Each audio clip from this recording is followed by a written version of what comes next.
சங்கொலி முழங்கிடுவோம், தமிழ் தாயின் மலரடி வணங்கிடுவோம்.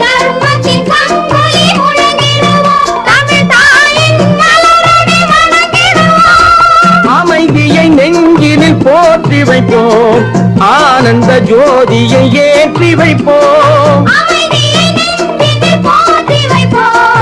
ஆனந்த ஜோதியை ஏற்றி வைப்போம். ஒரு தாய் மக்கள் நாம் என்போம், ஒன்றே எங்கள் குலம் என்போம். தலைவன் ஒருவன் தான் என்போம், சமரசம் எங்கள் வாழ்வென்போம். சமரசம் எங்கள் வாழ்வென்போம். ஒரு தாய் மக்கள்